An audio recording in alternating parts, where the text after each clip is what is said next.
Just like Nigeria, Uganda's music industry is one of the fastest growing industries in Africa. When you talk about Uganda, it's like you're talking about Nigeria musically. Though Nigeria's music industry is a bit far when it comes to music business. Now, Uganda is one of the few African countries that use the Nigerian music power to gain power in Africa and international wise. I think when it comes to collaborations between countries, Uganda is on the top of the list of the countries that have collaborated with Nigerian musicians. Ugandan artists don't care if the musician is established or is an upcoming, and actually they don't even care how much it takes. Ugandan musicians have collaborated with Davido, they've collaborated with Wizkid, they've even collaborated with the new kids on the block like Omali, Thames, and they've used their advantages of influence and whatever to make sure that their own music industry also grows. As many African countries decided to diss or to put down the Nigerian music industry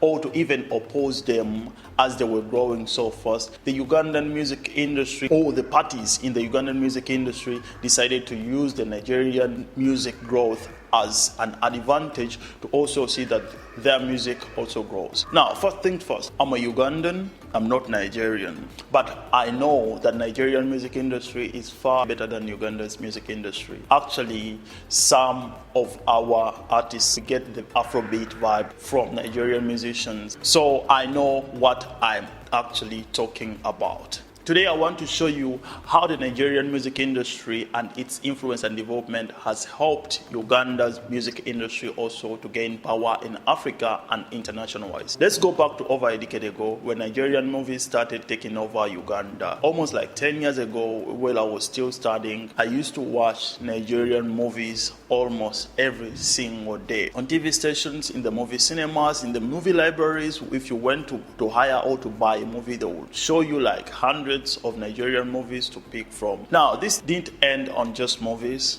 It came even to music. The introduction of the two Babas, the two faces, of course, the R&B guys of those times, the introduction of the P-Square, the introduction of all the Nigerian artists that have been successfully in the industry for over 10 years. They came and influenced Ugandan music industry. Now, let me give you some quick tip.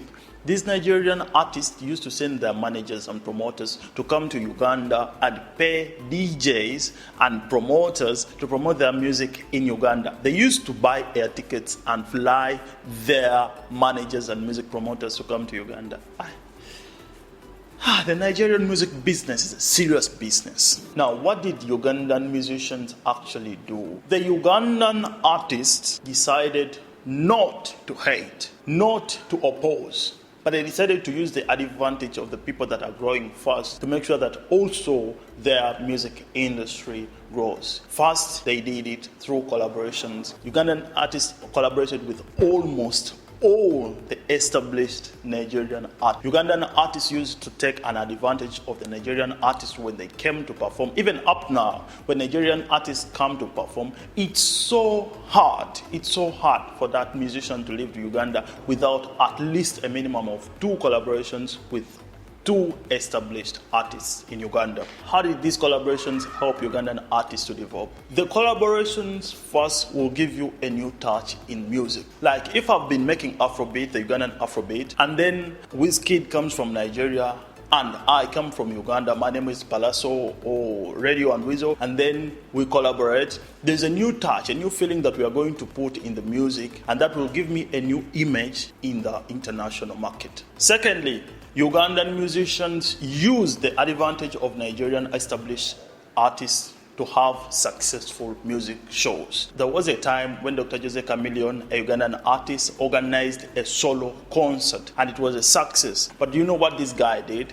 He brought in foreign artists, and one of the headliners was Davido. The guy came to Uganda to be part of the concert, and because of that, a lot of people bought tickets just to come and watch the video, and the concert was a success. So Ugandan artists also learned to use the Nigerian established artists and their influence for the success of musical concerts. The other way that Ugandan musicians and all the artists have used Nigerian music to develop their own music is by using the Nigerian Afrobeat touch. copying that touch and reproducing it and coming up with a new touch that is similar to the Nigerian touch. Last time when I was telling you about the Nigerian music industry and the influence it has and the power it has in Africa right now, I told you a point of the Nigerian sound. That sound that comes out almost every year. A unique sound that Nigerians produce that we will never find it anywhere else. That if any person produces that sound, they are called Nigerians, even if they come from Uganda, Kenya, Tanzania, Ghana, or anywhere else. So Ugandans have taken that advantage. It's not because that we don't want to be identified as Ugandans. Of course, our language can be identified. The way we speak English, it can be really seen. No one will call me Nigerian or Ghanaian because my pronunciation is, of course, different from Ghanaians, from Nigerians, from South African. But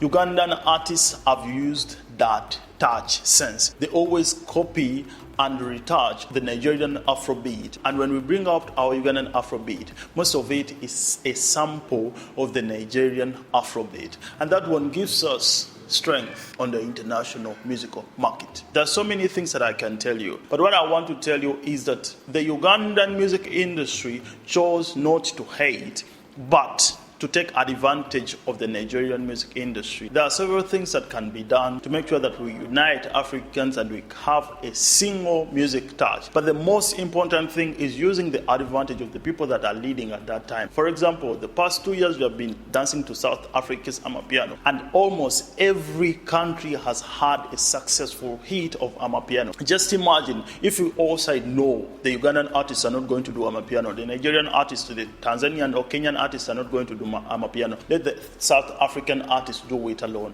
How would it be? Thank you for watching this video to the end. Like, comment, share, subscribe to my YouTube channel. My name is Shammah Benefits. See you in the next video.